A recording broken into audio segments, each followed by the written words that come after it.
바닷바람은 하루 종일 골목을 휘감았다. 나는 그 바람이 내 얼굴을 스칠 때마다 이유 모를 분노가 치밀었다. 사람들은 항구의 냄새와 파도 소리를 삶의 일부로 여겼지만 나는 늘 불편했다. 특히 엄마가 하는 일은 나를 더 괴롭혔다. 엄마는 항구 근처 식당에서 뒷일을 도맡았다. 남들이 남기고 간 그릇을 치우고 기름 묻은 냄비를 닦고 바닥을 걸레질했다. 나는 학교를 마치고 돌아오는 길에 그 모습을 자주 보았다. 엄마의 손등은 물에 불어 허옇게 일어났고 얼굴에는 웃음이 남았지만 눈밑은 검게 드리워져 있었다. 엄마는 나를 발견하면 손을 흔들며 웃었다. 그러나 나는 고개를 돌리고 걸음을 재촉했다. 친구들이 물었다. 야, 내 엄마 거기서 일하지? 나는 얼굴이 달아올라 아니야. 그냥 닮은 사람이야. 하고 거짓말했다. 친구들은 킥킥거리며 서로의 어깨를 치며 웃었다. 그 웃음이 내 귓속에서 오래 맴돌았다. 나는 집에 돌아와 엄마에게 괜히 짜증을 냈다. 왜 하필 그런 데서 일해? 사람들이 다 알면 창피하잖아. 엄마는 미안하다는 듯 웃었다. 그 웃음이 더 미웠다. 나는 반항심을 감추지 않았다. 바닷가 창고에서 불량한 친구들과 어울려 담배를 피우고 하지 말라는 일들을 했다. 엄마가 속상해할 걸 알면서도 일부러 더 심하게 굴었다. 그러나 엄마는 화를 내지 않았다. 차라리 크게 소리치고 혼을 냈으면 좋았을 것이다. 엄마는 늘 괜찮다. 내가 행복하면 된다. 라고 했다. 그 말이 나를 더 날카롭게 만들었다. 장터에서 엄마를 마주친 적이 있었다. 엄마는 낡은 장바구니를 들고 있었다. 안에는 식당에서 나온 자투리 과일과 빵 조각이 들어 있었다. 나는 얼굴이 달아올라 숨고 싶었다.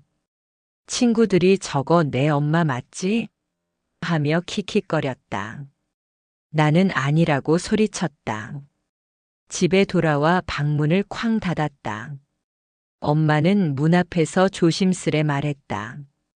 미안하다.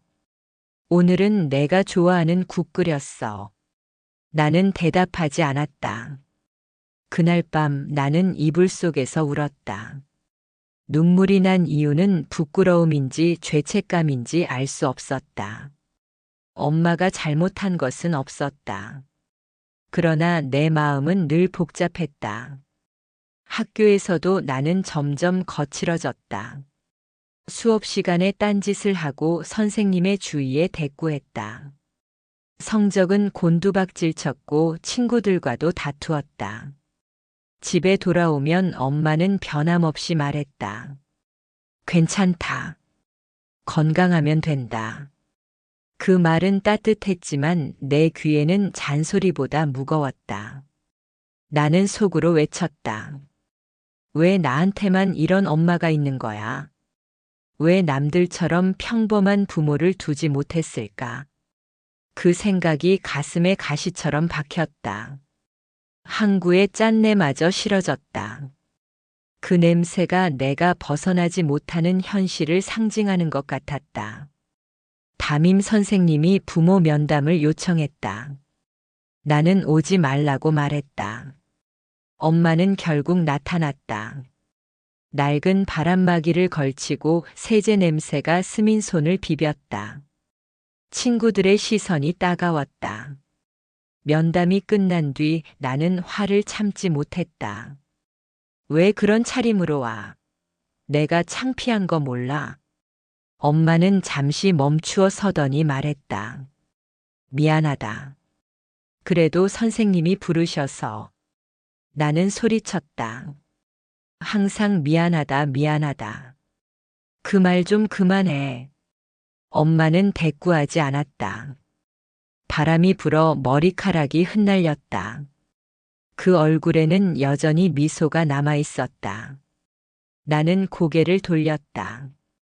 울고 싶지 않았다. 눈물이 지는 것 같았다.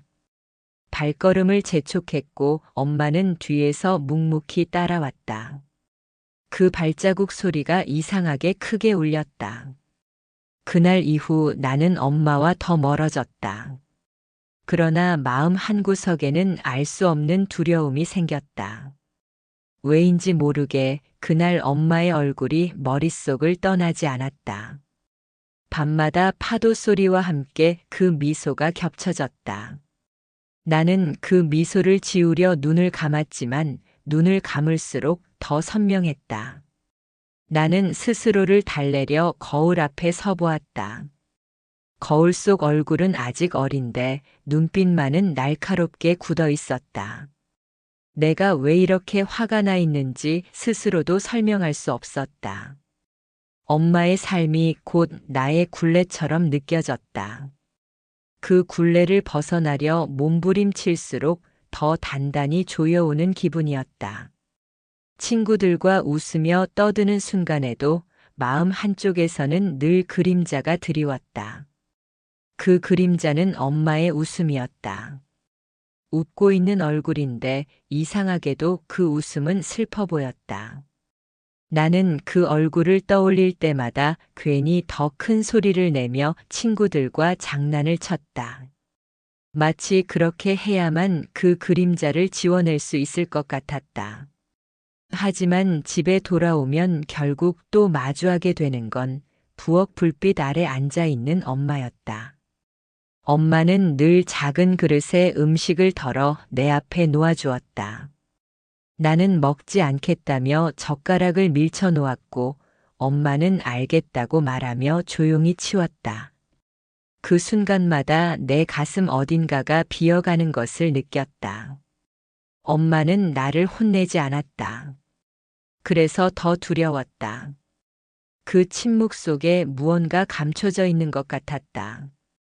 나는 그날 밤도 창문을 열고 파도를 바라보았다.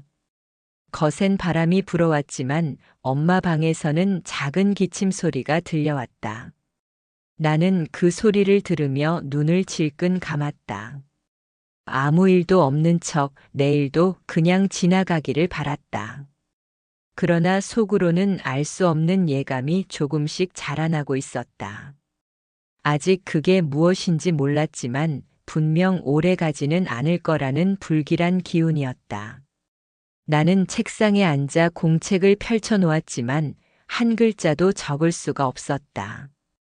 연필심이 종이를 긁는 소리가 머릿속에서만 맴돌 뿐 실제로는 아무 흔적도 남지 않았다.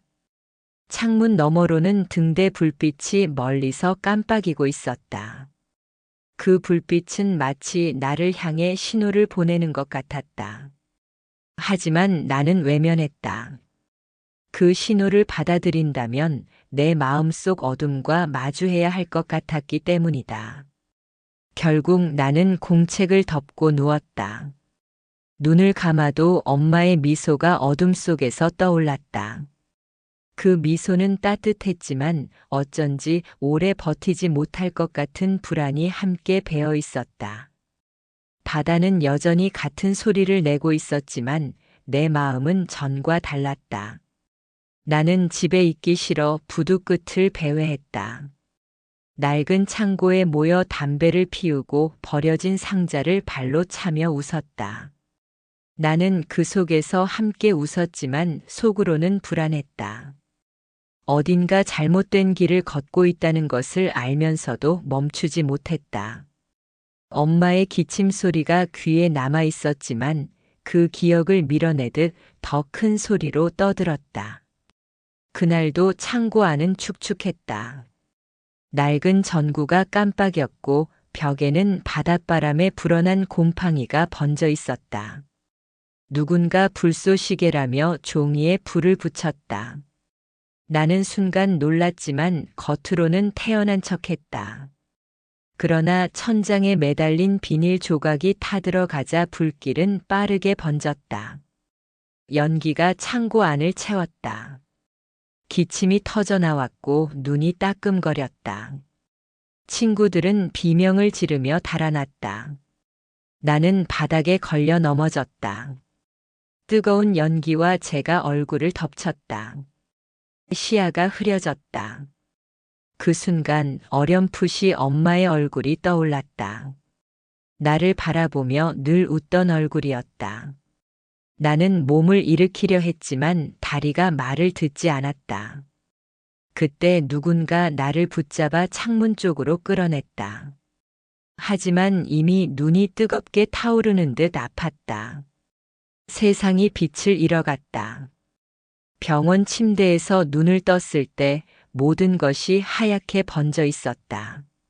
한쪽 눈은 아무것도 보이지 않았다. 머리맡에는 엄마가 있었다. 머리카락은 헝클어졌고 손은 더 거칠어져 있었다. 엄마는 내 손을 꼭 잡고 있었다. 괜찮다. 다 괜찮다. 엄마의 목소리는 떨리고 있었다. 나는 짜증 섞인 목소리로 물었다. 내 눈 왜 이래? 엄마는 대답을 머뭇거리다 고개를 떨궜다. 미안하다. 그래도 넌 아직 살아있잖아. 나는 그 말이 더 싫었다. 살아있는 게 무슨 소용이냐는 말이 목구멍까지 올라왔다. 그러나 말 대신 눈물이 흘렀다. 눈물은 아픈 눈이 아니라 멀쩡한 눈에서만 흘렀다. 엄마는 내 얼굴을 닦아주었다. 손끝은 차가웠다. 며칠 뒤 의사는 기적처럼 시력을 되찾을 수 있다고 했다. 어디선가 기증자가 나타나 망막을 제공하겠다고 했다. 나는 그 말을 듣고도 믿기지 않았다. 왜 하필 나인가? 왜 누군가가 나를 위해 그런 결정을 했을까? 엄마는 의사의 말을 들으며 눈을 감았다. 그리고 나를 향해 억지 미소를 지었다. 고마운 분이 계셔서 다행이야. 그 말 속에는 설명할 수 없는 떨림이 섞여 있었다. 나는 알지 못했다. 단지 다시 볼 수 있다는 희망에 매달렸다. 수술은 길게 이어졌다. 나는 마취 속에서 깊이 잠들었다. 그리고 눈을 떴을 때 세상은 다시 빛으로 가득 차 있었다. 희미하던 색깔들이 다시 살아났다. 나는 기뻤다. 그러나 엄마의 얼굴을 바라보는 순간 알 수 없는 이상함을 느꼈다. 엄마의 눈빛은 안도와 동시에 깊은 슬픔을 품고 있었다. 나는 묻지 않았다. 단지 다시 볼 수 있다는 사실만을 붙잡았다. 엄마는 내 옆에서 밤을 새웠다. 기침은 더 잦아졌고 얼굴은 점점 파리해졌다. 나는 회복 중에도 짜증을 냈다. 엄마, 제발 좀 쉬어. 괜히 병원까지 와서 민폐야. 엄마는 대답 대신 내 손을 잡았다. 그리고 작은 목소리로 속삭였다. 괜찮다. 내가 다시 볼 수 있으니까. 나는 그 말이 이해되지 않았다. 왜 엄마가 그렇게까지 안도하는지 알 수 없었다. 그러나 따져 묻지 않았다. 나는 여전히 엄마의 미소가 싫었기 때문이다. 그 미소 속에 내가 모르는 비밀이 숨어 있는 것 같았기 때문이다. 그리고 그 비밀이 언젠가 내게 다가올 거라는 두려움이 있었다. 나는 병원 침대에 누운 채 창밖을 바라보았다. 흰 벽과 창문 너머로 스쳐가는 구급차 소리까지 모든 게 낯설고 차가웠다.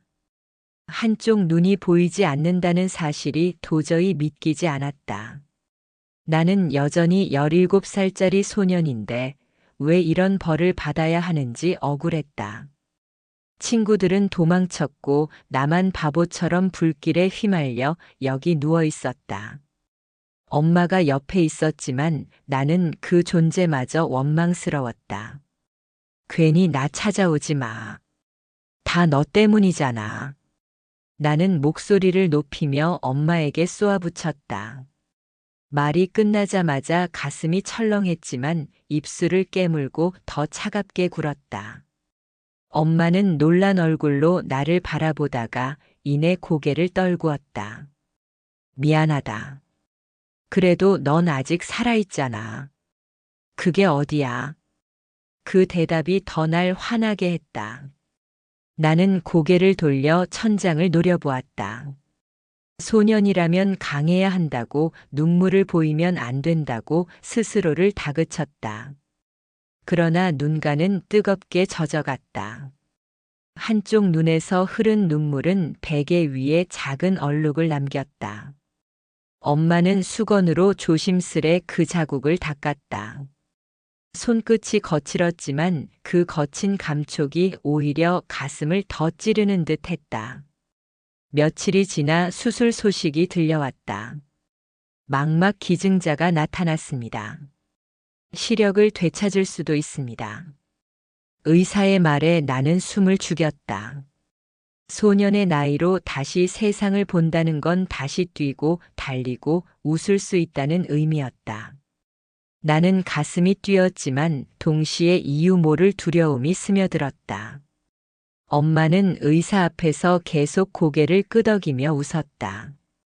그 웃음은 기뻐서가 아니라 간신히 울음을 삼킨 웃음처럼 보였다. 나는 애써 모른 척했다. 수술을 앞두고 잠을 이루지 못했다. 밤마다 창밖 바람소리에 귀가 곤두섰다.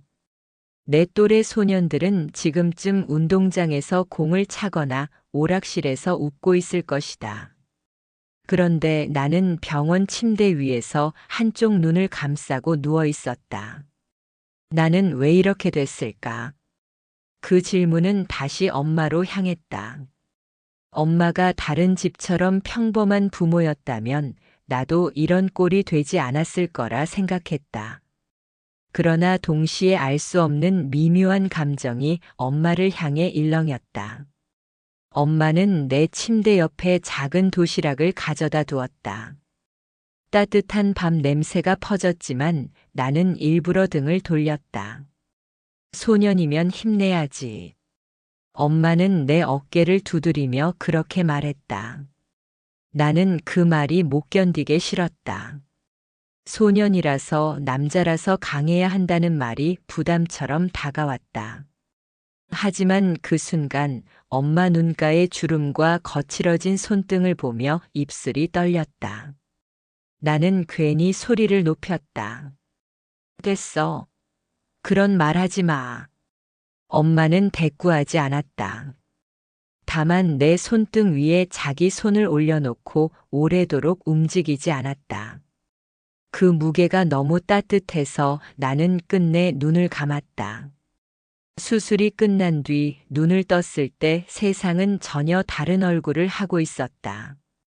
희미했던 빛이 다시 날카롭게 다가왔고 흐릿하던 색깔이 생생하게 살아났다. 나는 한동안 아무 말도 하지 못한 채 병실 천장을 바라봤다. 그 단순한 흰색조차 눈부시게 아름다워 보였다. 다행이다. 엄마가 내 손을 꼭 쥐며 중얼거렸다. 나는 대답하지 않았다. 기쁨보다 먼저 찾아온 것은 이상한 불안감이었다. 왜 하필 나인가? 의사는 그저 익명의 기증자라는 말만 반복했다. 며칠 뒤 퇴원을 하고 집으로 돌아왔다. 항구 바람이 내 볼을 스칠 때마다 다시 살아났다는 실감이 들었다. 하지만 기쁨은 오래가지 않았다. 나는 곧 친구들을 찾아갔다. 오랜만에 만난 친구들은 처음에는 놀라움과 걱정을 섞어 나를 맞이했지만 이내 다시 익숙한 농담과 웃음으로 돌아갔다. 야, 너 이제 괜찮은 거냐? 나는 일부러 웃으며 말했다. 당연하지. 봐라, 멀쩡하잖아. 하지만 가슴 한구석이 이상하게 허전했다. 나는 다시 예전처럼 욕을 섞어 떠들었고 친구들의 어깨를 치며 장난을 쳤다. 그러나 그 웃음 속에서 나는 스스로 낯설게 느껴졌다. 집에 돌아오면 엄마는 늘 같은 자리에서 나를 기다렸다. 부엌 불빛 아래서 국을 끓이고 도시락통을 씻으며 피곤한 얼굴을 애써 감추려 했다. 나는 그 모습을 보며 또다시 짜증이 치밀었다. 엄마, 제발 좀 쉬면 안 돼? 병원에서 그렇게 말했잖아. 엄마는 잠시 나를 바라보다 웃었다. 괜찮다. 내가 이렇게 다시 웃는 걸 보니까 나는 괜찮다. 그 말에 나는 고개를 돌렸다. 괜찮다는 말이 이제는 차갑게만 들렸다. 며칠 뒤 학교에 나갔다. 선생님은 깜짝 놀라며 나를 반겼다. 친구들은 수군거리며 내 눈을 바라봤다. 나는 일부러 더 당당한 척했다. 나 이제 완전히 회복했어. 소년이라는 자존심 때문에 더 크게 내뱉었다. 그러나 마음속에서는 알 수 없는 공포가 꿈틀거렸다. 내 눈이 다시 언제 꺼질지 모른다는 불안, 그리고 나를 위해 누군가 희생했다는 의문이 그림자였다. 불 꺼진 방에서 혼자 누우면 눈을 감아도 여전히 빛이 들어왔다. 그 빛 속에 나는 낯선 기증자의 그림자를 보았다. 얼굴 없는 누군가가 내 자리를 대신 떠난 것 같았다. 나는 이불을 뒤집어 쓰고 이를 악물었다. 소년이라면 강해야 한다고 스스로를 다그쳤지만 눈가가 젖는 것은 막을 수 없었다. 엄마는 그 사실을 알고 있었다. 방 문틈 사이로 새어나온 불빛, 그리고 밤마다 들려오는 내 뒤척임을 엄마가 모를 리 없었다. 그러나 엄마는 아무 말도 하지 않았다. 대신 아침이면 더 정성스러운 밥상을 차려놓았다. 밥상 위에는 내가 좋아하는 반찬들이 늘어갔다. 나는 괜히 젓가락을 탁 내려놓으며 투덜거렸다. 이런 거 하지 말라니까. 나 이제 다 컸어. 엄마는 그 말에도 미소만 지었다. 그래, 우리 아들이 많이 컸지. 하지만 밥은 먹어야 크는 거다. 나는 대꾸하지 않고 방으로 들어가 문을 닫았다. 시간은 흘러 학교 생활도 다시 평범해졌다. 나는 겉보기에는 다시 건강한 소년으로 돌아온 듯 보였다. 하지만 집에 돌아오면 늘 똑같은 그림자가 기다리고 있었다. 엄마는 점점 말라갔고 기침은 심해졌다. 오히려 더 큰 소리로 음악을 틀고 친구들과 늦게까지 놀았다. 마치 엄마의 쇠약을 보지 않겠다는 듯 행동했다. 그러나 마음속에서는 알 수 없는 불안이 자꾸만 자라났다. 밤마다 엄마의 기침 소리가 내 귓속을 파고들었다. 나는 베개를 뒤집어 쓰고 귀를 막았다. 제발 제발 좀 그만. 그 말은 엄마가 아니라 내게 향한 절규 같았다. 어느 날 나는 학교 운동장에서 축구공을 힘껏 차며 소리쳤다. 친구들은 놀라며 웃었지만 나는 웃지 않았다. 내 발끝에서 튀어오른 공이 허공으로 날아갈 때 가슴이 이상하게 서늘했다. 나는 문득 깨달았다. 아무리 뛰어도 아무리 웃어도 내 안의 공허함은 채워지지 않는다는 것을. 그리고 그 공허함은 엄마와 연결되어 있다는 것을. 하지만 나는 그 사실을 입 밖에 내지 않았다. 소년이라면 약한 소리를 해서는 안 된다고 스스로를 속였다. 그날 밤 거울 속에 내 눈을 바라봤다. 분명히 두 눈은 멀쩡했다. 그러나 한쪽 눈 속에는 알 수 없는 슬픔이 깊이 깃들어 있었다. 나는 거울을 향해 중얼거렸다. 괜찮아. 난 괜찮아. 그러나 그 말은 허공에 흩어져 사라졌다. 그 순간 방문 너머에서 엄마의 기침 소리가 다시 울렸다. 그 소리가 내 가슴을 후벼 팠다. 나는 두 손으로 귀를 막았다. 그러나 아무리 막아도 그 기침은 사라지지 않았다. 그 소리는 점점 커져서 마치 바다 파도처럼 밀려왔다. 나는 결국 이불을 끌어당기며 웅크렸다. 내 안의 두려움은 날마다 자라고 있었다. 며칠이 지나자 학교 친구들은 더 이상 내 눈 이야기를 꺼내지 않았다. 그들은 다시 시험 성적과 게임 이야기, 운동장에서의 작은 승부에만 열중했다. 나도 겉으로는 그 속에 섞여 웃고 떠들었지만 마음 한쪽은 늘 따로 흘러갔다. 어쩌면 다시 돌아온 이 세상이 내 것이 아니라 누군가 대신 내게 밀어 넣어준 빛 같았다. 밤이 되면 그 생각은 더 깊어졌다. 창밖의 가로등 불빛은 마치 내 눈 속에 남아있는 상처를 비추는 것 같았다. 나는 억지로 잠을 청했지만 뒤척이다 보면 언제나 엄마의 기침 소리가 들려왔다. 기침은 예전보다 길고 거칠어졌다. 나는 베개를 움켜쥐며 더 세게 눈을 감았다. 그러나 귀를 막아도 불을 꺼도 그 소리는 사라지지 않았다. 어느 날 밤 부엌 불빛이 새어나왔다. 나는 물을 마시러 나가다 엄마를 보았다. 엄마는 의자에 앉아 허리를 숙인 채 숨을 고르고 있었다. 얇아진 어깨가 불빛 아래서 작게 떨렸다. 나는 순간 발걸음을 멈췄다. 그 모습을 보고도 아무 말도 하지 못했다. 입술이 떨렸지만 차마 괜찮아? 라는 한마디조차 나오지 않았다. 대신 발소리를 죽이고 방으로 돌아와 문을 닫았다. 나는 소년답게 강해야 한다고 스스로를 다그쳤다. 하지만 이불 속에서 두 손을 움켜쥔 채 한참을 울었다. 그 눈물은 누구에게도 들키고 싶지 않았다. 나는 여전히 엄마 앞에서 웃을 수 없었고 약한 모습을 보일 수 없었다. 그러나 가슴 깊숙이 두려움은 커져만 갔다. 엄마의 기침은 날이 갈수록 더 깊어졌다. 나는 일부러 귀를 막고 집을 나섰다. 밖에서는 친구들과 큰 소리로 웃고 떠들며 거리를 활보했다. 게임센터의 소음, 술에 취한 어른들의 고함, 바다 건너오는 배의 뿌연 경적 소리까지 그 모든 소음이 오히려 나를 안심시켰다.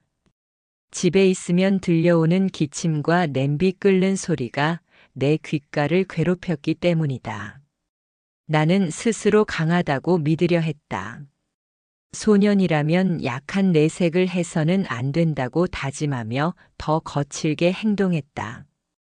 친구들과 어울려 욕을 내뱉고 괜히 길모퉁이에 놓인 돌을 발로 차며 웃었다. 그러나 웃음은 금세 식었다. 밤에 집으로 돌아오면 불 꺼진 거실 한가운데에서 작은 불빛이 깜빡이고 있었다. 부엌에서 기침을 참으며 설거지를 하는 엄마의 등이 그 불빛 아래 작게 흔들렸다. 나는 괜히 더 큰 소리로 문을 닫았다. 엄마는 놀라 고개를 들었지만 나는 못 본 척 방으로 들어갔다. 그러나 문틈 사이로 보이는 엄마의 어깨가 너무 작아 보여서 오히려 더 화가 났다. 왜 이렇게 약한가? 왜 나를 더 당당하게 붙잡아주지 않는가? 속으로 소리치면서도 차마 입 밖에 내지 못했다. 학교에서는 더욱 거칠어졌다. 선생님의 말에도 반항했고 친구들과의 장난은 점점 싸움처럼 변해갔다.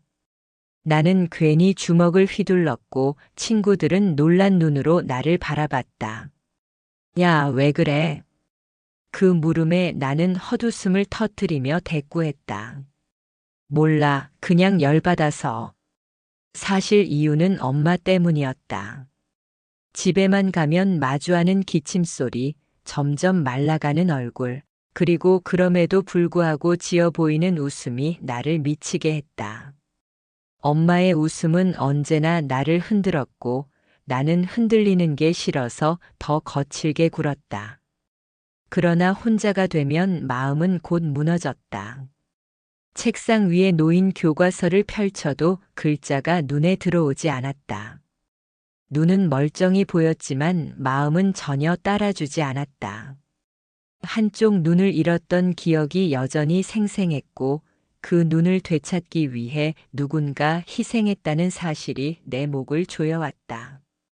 나는 그 답을 알고 싶지 않았다. 그러나 언젠가는 마주하게 될 것 같아 두려웠다. 엄마는 그 사실을 알고 있는 듯 보였다. 가끔 내 눈을 똑바로 바라볼 때 엄마의 눈빛은 깊은 슬픔으로 젖어 있었다. 나는 그 눈빛을 피했다. 거울 속 내 모습은 한참을 노려보았지만 결국은 고개를 돌리고 말았다. 나는 친구들과 더 자주 어울리기 시작했다. 밤늦게까지 오락실에 머물고 싸움 구경에 끼어들고 때로는 함께 담배를 피우며 허세를 부렸다. 그래야만 나 자신이 강해진 것 같았다. 그러나 집으로 돌아오는 길 항구의 바람이 불어올 때면 눈물이 고였다. 아무도 보지 못하도록 고개를 숙였다. 집 앞에 다다르면 다시 표정을 굳혔다. 문을 열면 여전히 부엌 불빛이 켜져 있었고 엄마는 늘 그곳에 있었다. 국을 휘젓는 손길은 점점 느려졌고 기침은 더 잦아졌다. 나는 일부러 차갑게 말했다. 그만 좀 하지 그래. 돈도 안 되는 일인데 왜 자꾸 힘들게 굴어? 엄마는 대답 대신 작은 미소를 지었다. 우리 아들 배고플까봐. 그 말이 심장을 찔렀다. 그러나 나는 또다시 문을 쾅 닫고 방으로 들어갔다. 이불을 뒤집어 쓰고 주먹을 꽉 쥐며 스스로에게 중얼거렸다. 나는 약하지 않아. 나는 괜찮아. 하지만 눈가에서는 눈물이 흘렀다. 그 눈물은 누구에게도 들켜서는 안 될 비밀 같았다. 시간이 갈수록 엄마의 얼굴은 더 창백해졌다. 손등에는 핏줄이 도드라졌고 마른 기침은 깊은 밤까지 이어졌다. 나는 그 소리를 들으며 잠에 들었고 아침에 눈을 뜨면 그 소리는 여전히 이어지고 있었다. 그러나 엄마는 아침마다 나를 깨우며 말했다. 일어나야지 학교 늦겠다. 나는 일부러 이불을 덮어쓰고 버텼다. 하지만 결국은 자리에서 일어나 학교에 갔다. 학교에서는 여전히 거칠게 굴었지만 마음 한편에는 엄마의 기침이 따라다녔다. 친구들이 웃으며 농담을 던져도 내 웃음은 억지스러웠다. 나는 점점 지쳐갔다. 어느 날 수업이 끝나고 집으로 돌아오니 부엌에 불이 꺼져 있었다. 이상한 정적이 집안을 채우고 있었다. 나는 급히 엄마 방으로 향했다. 엄마는 침대에 앉아 있었다. 창백한 얼굴로 미소를 지었지만 눈빛은 피곤에 젖어 있었다. 괜찮아? 나는 무심한 척 물었다. 엄마는 고개를 끄덕이며 대답했다. 조금 피곤해서 그래. 그 말은 내 귀에 오래 맴돌았다. 그날 밤 나는 잠들지 못했다. 엄마가 나를 속이고 있다는 예감이 들었다. 뭔가 숨기고 있다는 직감이 가슴을 짓눌렀다.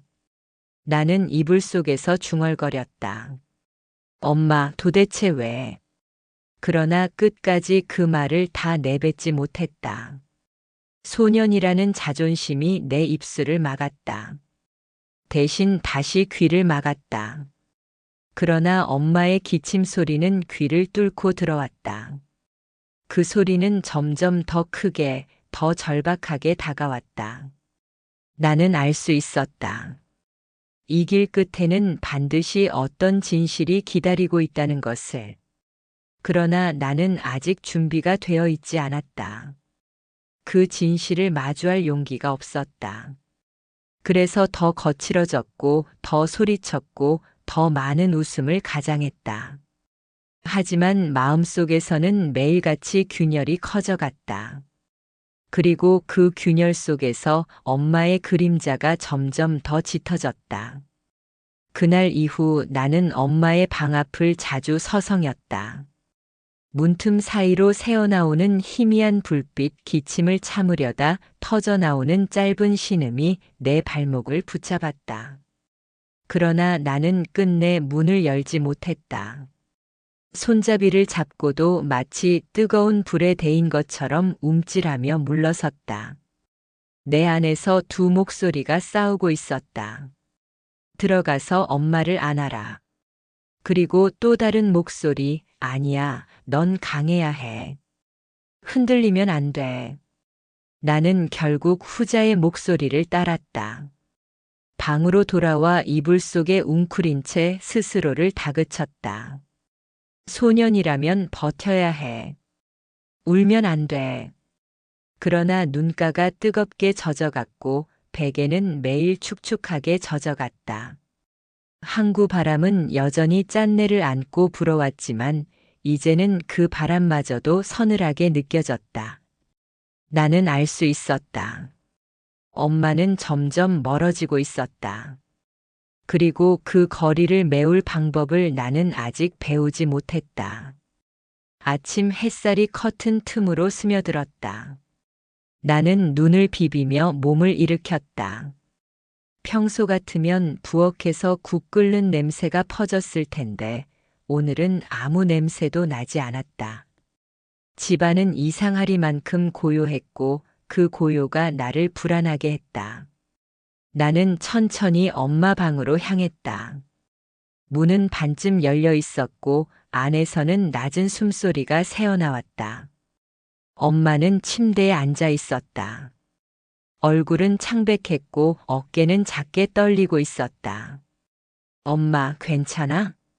나는 무심한 척 물었지만 목소리는 떨렸다. 엄마는 고개를 들어 억지로 미소를 지었다. 괜찮다. 조금 지쳤을 뿐이야. 그 대답은 늘 똑같았다. 하지만 오늘은 달랐다. 엄마의 손이 서랍을 향해 떨리며 뻗어갔다. 잠시 망설이던 엄마는 서랍을 열고 하얀 봉투를 꺼냈다. 이건 혹시 모르니까 내가 알아야 할 것 같아. 나는 봉투를 받아들었다. 손끝이 이상하게 떨렸다.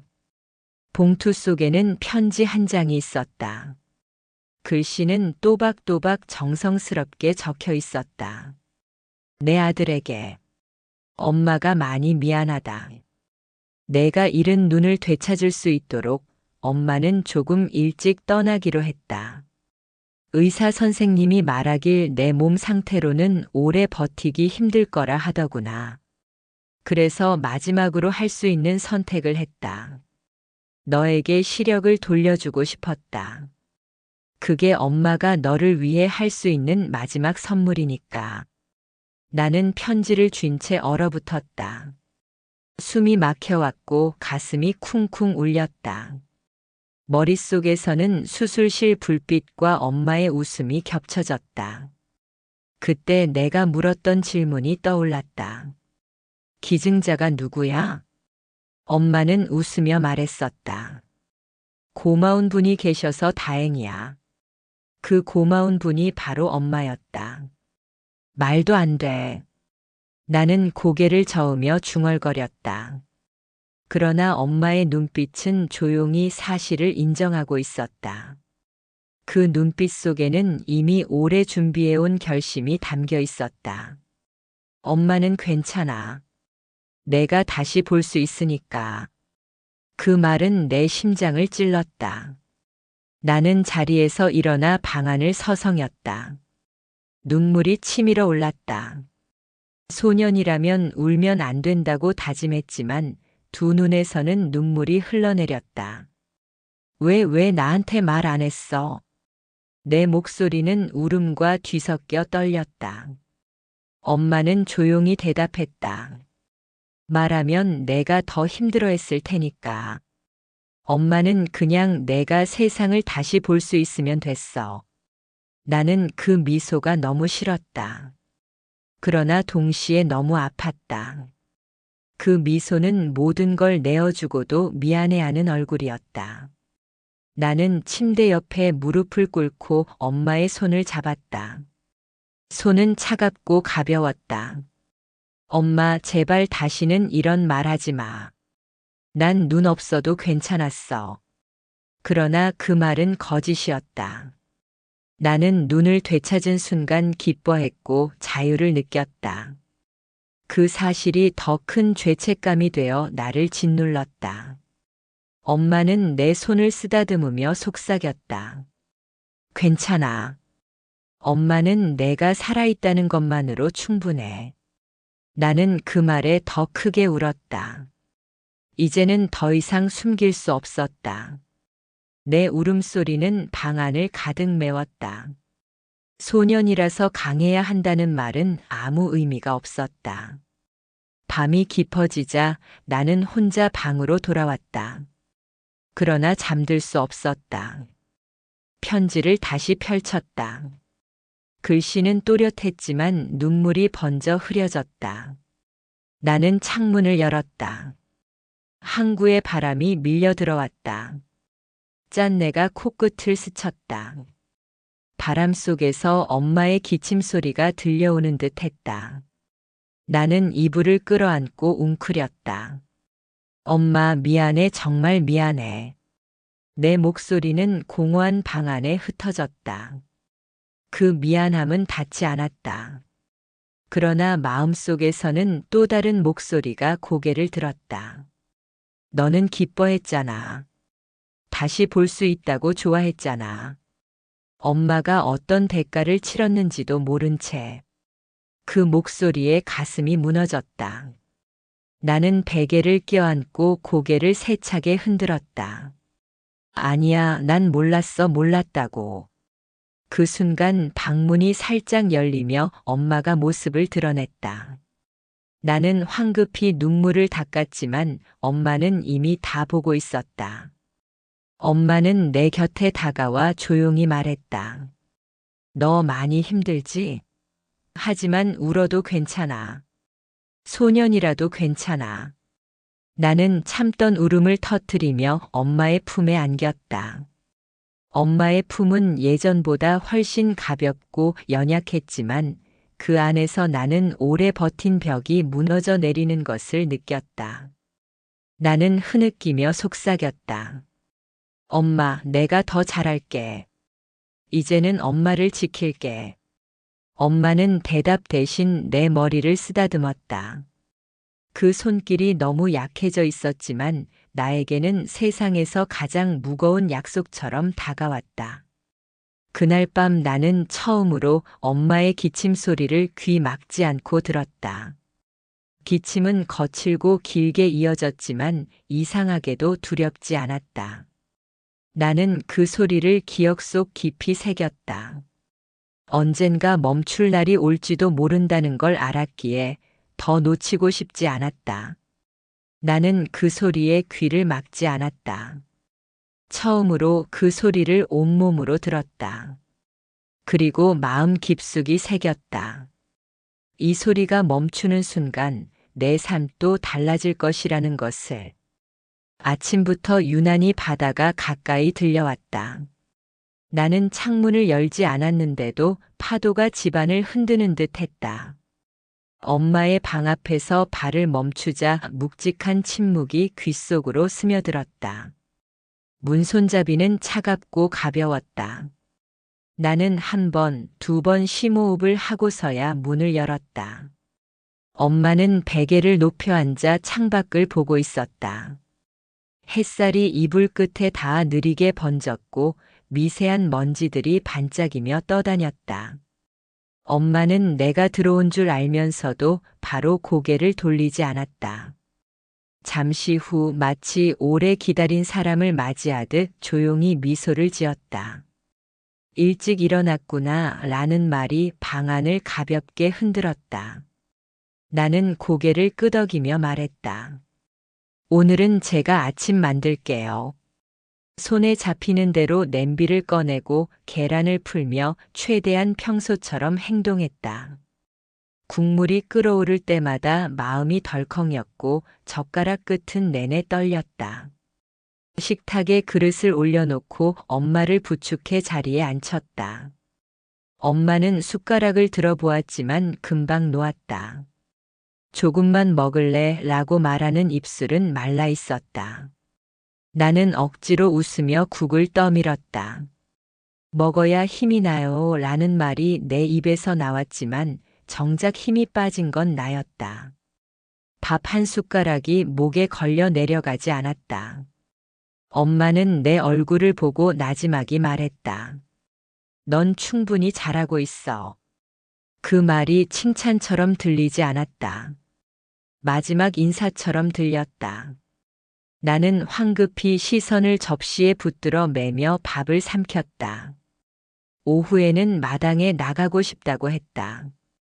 나는 겉옷을 입히고 천천히 팔을 감싸 부축했다. 바람은 짭짤했고 그 녀석처럼 익숙했다. 엄마는 의자에 앉아 하늘을 올려다보았다. 구름이 느리게 흘렀다. 하루하루 다르게 생긴 구름이 제일 좋아 라고 엄마가 말했다. 나는 틱하듯 대답했다. 매일 똑같지 뭐. 엄마는 고개를 젓고 내 손등을 토닥였다. 다르단다. 내가 다르게 보는 날이면 구름도 달라. 그 말에 나는 입을 다물었다. 내가 다시 볼 수 있게 된 이후로 나는 세상을 보는 법을 배우지 못했다는 사실이 부끄러웠다. 그늘이 길어질 무렵 엄마의 기침이 깊어졌다. 나는 급히 물을 건네고 등을 쓸어내렸다. 어깨가 얇아서 손바닥이 등에 거의 닿지 않는 느낌이었다. 방으로 돌아오자 엄마는 조금 쉬자고 했다. 나는 베개를 2개로 포개고 이불 끝을 가지런히 펴주었다. 엄마는 눈을 감고 숨을 고르더니 갑자기 내 손을 잡았다. 따뜻하면서도 희미한 온기였다. 나는 그 손을 감싸쥐었다. 손가락 마디마다 굳은 살이 만져졌다. 그 굳은 살은 내가 모르는 세월의 기록 같았다. 지금 괜찮니? 엄마가 물었다. 나는 고개만 끄덕였다. 괜찮다는 말 대신 손을 더 세게 잡았다. 창문 밖으로 저녁이 내려왔다. 바다는 검은 비늘을 흔들며 윤이 났다. 부엌에서 물이 한 번 끓었다 식는 소리가 나고 벽시계의 초침이 방의 가장자리에서 시간을 잘랐다. 나는 자리에서 일어나 컵에 따뜻한 차를 받아왔다. 엄마는 한 모금 훌쩍이며 미소를 그렸다. 참 좋다라는 말이 흩어졌다. 나는 차를 내려다보며 말했다. 엄마, 내가 더 잘할게. 그동안 미안했어. 엄마는 고개를 저었다. 미안하긴 내가 살아있는 게 제일 고맙지. 그 말에 숨이 걸렸다. 밤은 생각보다 빨리 깊어졌다. 나는 스탠드를 낮게 켜고 엄마 곁에 앉았다. 숨소리가 얕았다. 간혹 멀리서 파도 소리가 들려왔다. 나는 마음속으로 숫자를 세었다. 들숨 하나, 날숨 하나. 자꾸만 셈을 잃었다. 숫자를 잃을 때마다 가슴이 덜컥 내려앉았다. 손을 놓고 싶지 않아 화장실도 참았다. 허벅지가 저릿저릿해졌지만 이상하게 그 저림이 안도처럼 느껴졌다. 엄마는 한동안 잠들어 있는 듯 하더니 눈을 떴다. 나를 보자 입술로 조용히 말했다. 울어도 돼. 나는 고개를 숙였다. 나도 모르게 눈물이 턱선에서 목으로 미끄러졌다. 울고 싶지 않았지만 그 말은 울어야 한다는 허락처럼 들렸다. 엄마는 내 손가락을 한 번 더 눌렀다. 무너지진 마. 내가 서 있어야 내 마음이 놓여. 나는 겨우 대답했다. 알겠어. 그리고 사랑해. 이 말이 너무 늦었다는 사실이 뼈 속으로 스며들었다.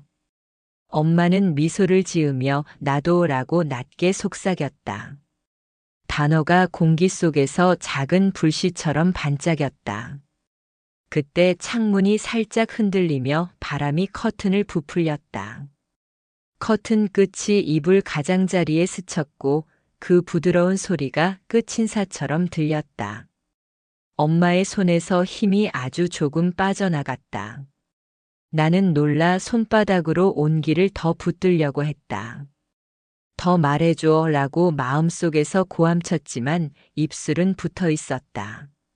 내 귀에는 초침 소리와 심장 소리만 잔혹하게 번갈아 박혔다. 엄마의 숨은 점점 길게 그리고 희미하게 이어졌다. 그 사이사이가 바다의 간조처럼 길어졌다. 나는 그 간격 속으로 추억들을 밀어넣었다.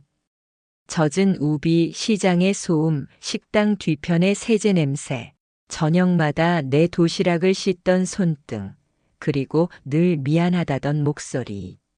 모든 장면이 한꺼번에 밀려오자 숨이 막혔다. 내가 내쉰 숨이 눈물이 되어 돌아왔다. 마침내 엄마의 눈꺼풀이 아주 천천히 내려앉았다. 나는 기다렸다. 또 한 번의 들숨이 돌아오기를. 그러나 방 안은 조용했다. 바다 소리만 아주 멀리서 얕게 부서졌다. 나는 엄마의 이름을 불렀다. 2번, 3번. 목소리는 갈라졌고 마지막 음절은 입안에서 사라졌다. 손을 놓지 못한 채 어깨를 끌어안았다. 따뜻함과 차가움이 엇갈리며 내 손끝이 낯설어졌다. 저녁에 데워 먹으라고 남겨둔 국이 식탁 위에서 식어갔다. 김이 사라진 자리에는 얇은 막이 생겼다. 그 막을 바라보니 오늘 하루도 아주 얇은 막처럼 그어져 있다는 생각이 들었다. 막이 한 번 흔들리면 그 아래로 쏟아져 내릴 것만 같았다. 나는 의자에 주저앉아 숨을 몰아쉬었다. 창밖의 별이 몇 개 깜빡였다. 나는 그 별들 사이에 엄마의 숨자리를 찾아보려 애썼다. 허공은 비어 있었고 비어 있다는 사실이 이렇게 무거울 줄 몰랐다. 밤이 더 깊어지자 초침 소리마저 멀어졌다. 시간이 멈춘 듯 했지만 멈춘 것은 내가 붙잡고 싶은 것들이었다. 나는 천천히 일어나 엄마의 이불을 곧게 펴주었다. 머리맡에 머리카락을 정리하고 창문을 닫았다. 바람이 멎자 집안의 냄새가 또렷해졌다. 사랑해, 엄마. 이제 내가 버틸게. 아침이 왔지만 집은 어제의 어둠을 놓아주지 않았다. 나는 눈을 뜨고도 한동안 움직이지 못했다. 숨을 들이쉴 때마다 가슴 안쪽이 모래처럼 사각거렸다. 부엌으로 가니 식탁 위의 그릇이 그대로였다.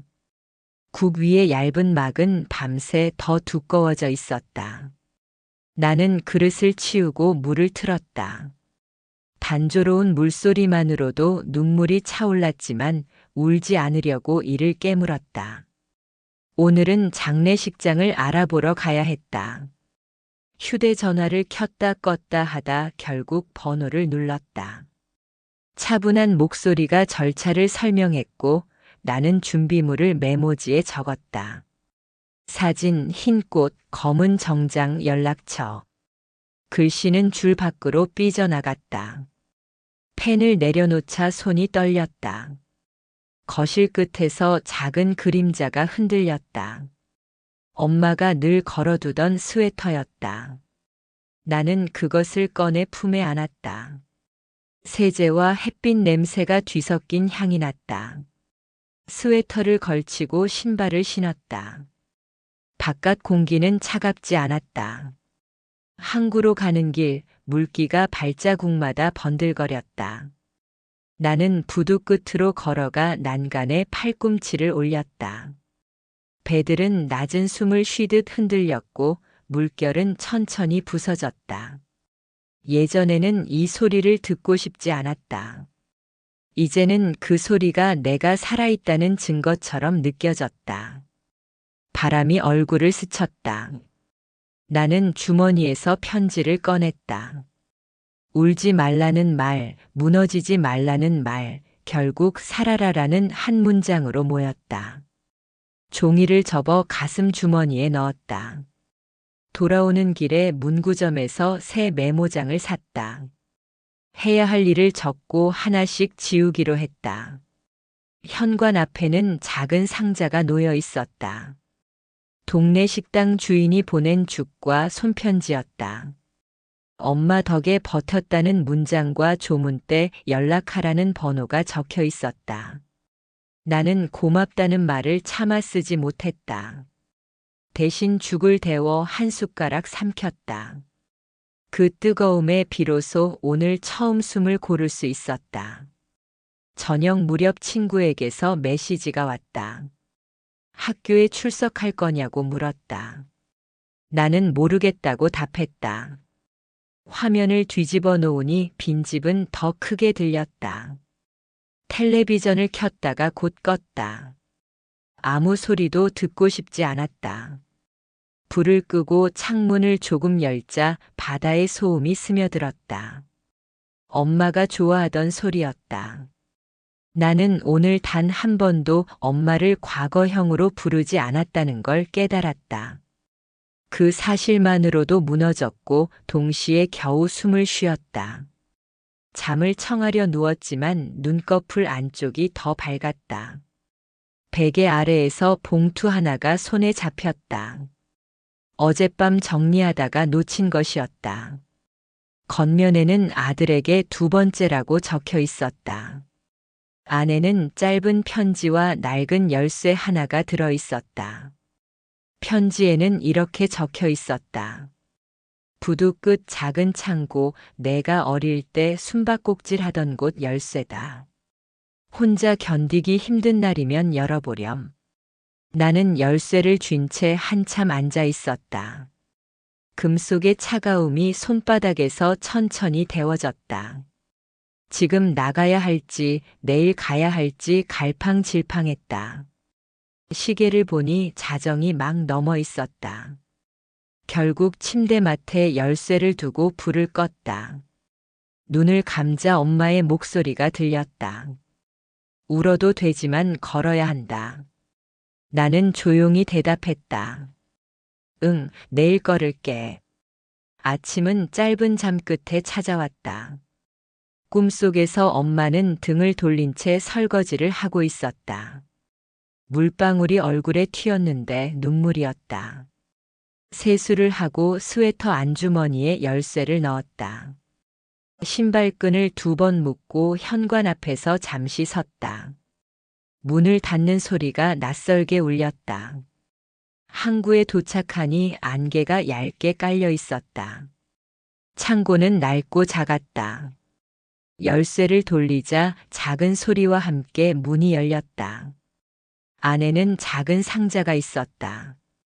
뚜껑을 여니 사진 한 장이 가장 위에 있었다. 어린 내가 젖은 운동화를 신고 웃고 있었고 옆에서 엄마가 무릎을 닦아주고 있었다. 그 아래에는 날짜별 메모가 겹겹이 쌓여 있었다. 옷값 대신 교과서, 간식 대신 독서실. 글마다 내 장래라는 단어가 적혀 있었다. 나는 숨을 들이마셨다. 상자 맨 아래에는 종이봉투가 있었다. 안에는 목걸이 하나와 동전 몇 개가 들어 있었다.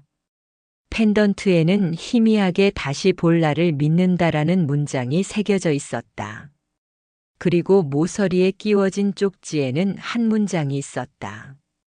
내가 선택한 길을 사랑해라. 나는 쪽지를 접어 주머니 깊숙이 넣었다. 창고 안은 적막했지만 따뜻했다. 문을 닫고 자물쇠를 잠갔다. 바다는 조금 밝아져 있었다. 갈매기 몇 마리가 낮게 원을 그렸다. 집으로 돌아오는 길 햇살이 골목을 쓸고 지나갔다. 먼지가 반짝였다. 나는 그 반짝임이 오늘의 신호라고 믿었다. 메모장 맨 위에 한 줄을 적었다.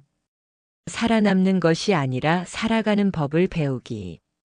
그리고 또 한 줄, 내일은 학교 가기. 나는 스스로에게 작은 고개를 끄덕였다. 고개 한 번이 길을 만든다는 것을 처음으로 믿기로 했다.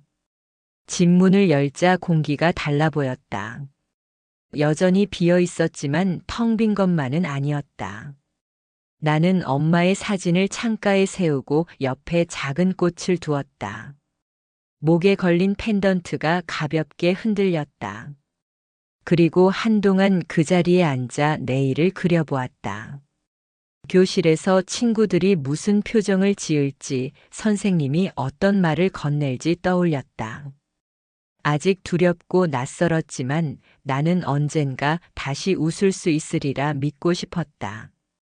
내일이 두렵더라도 오늘 적은 다짐만은 배반하지 않겠다고 속으로 반복했다.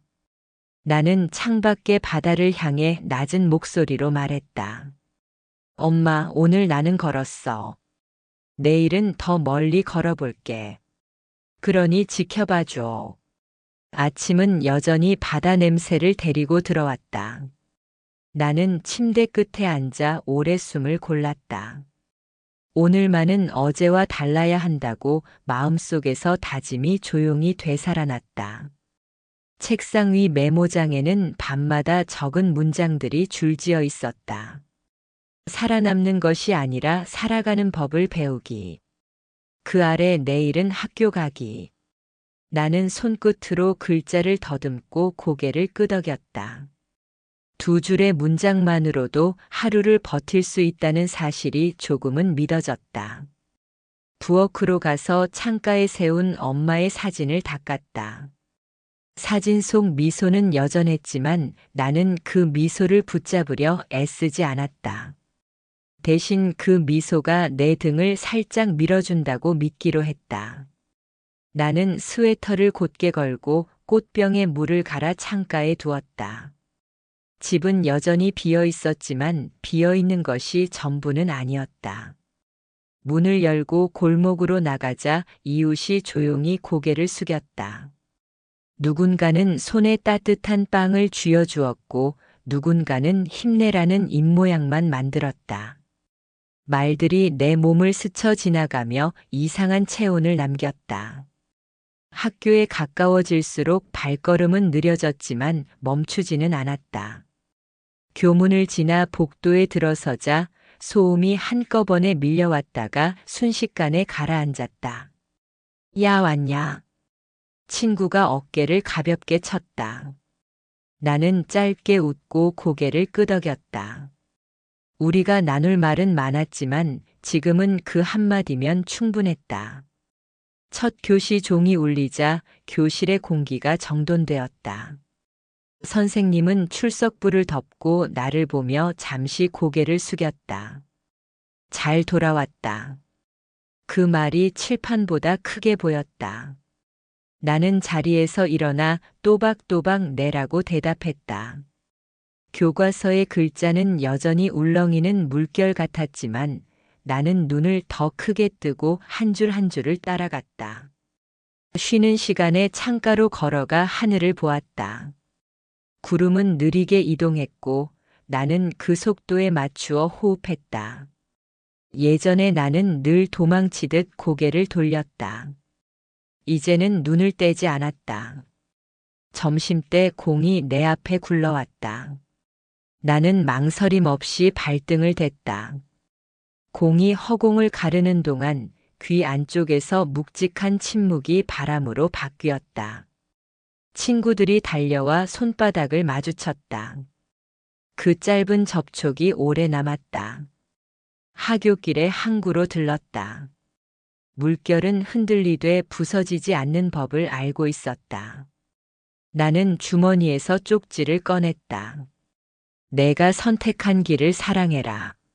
엄마가 남긴 문장은 여전히 낯설고 그래서 더 선명했다. 나는 그 문장을 소리 없이 읽고 접어 넣었다. 바람이 스웨터 안을 지나 심장에 닿았다. 돌아오는 길에 문구점에 들러 얇은 연필을 샀다. 하루가 무너지려 할 때 붙잡아줄 가벼운 것들이 필요했다. 집에 도착해 창가의 사진을 향해 인사를 했다. 다녀왔습니다. 소리가 조심스레 방을 한 바퀴 돌고 나에게 돌아왔다. 나는 가스불을 켜고 국을 데웠다. 오늘의 국은 넘치지 않았다. 숟가락이 그릇에 닿을 때마다 작은 금속성 소리가 났다. 나는 그 소리를 지워버리지 않기로 했다. 생활의 소음이야말로 내가 살아있음의 증거라고 오늘은 믿고 싶었다. 식사를 마치고 책상에 앉아 숙제를 펼쳤다. 연필심이 종이를 스칠 때 머릿속 어딘가에서 문이 닫히는 소리가 났다. 끝과 시작이 뒤엉켜 있던 자리에 질서가 생기는 느낌이었다. 저녁이 내려오자 창밖의 바다가 어둠을 입었다. 나는 불을 켜지 않은 채 방 안이 서서히 어두워지는 과정을 지켜보았다. 보이지 않아도 사라지지 않는 것들이 있다는 걸 이제는 조금 안다. 엄마의 기침 소리를 떠올려도 나는 귀를 막지 않았다. 그 소리는 내 안에서 슬픔이 아닌 리듬으로 남았다. 내가 호흡을 고를 때 맞추어 주던 오래된 박자, 그의 발을 맞추듯 손등을 2번 가볍게 두드렸다. 나는 메모장을 펼치고 새로운 줄을 적었다. 오늘의 날을 기록하기.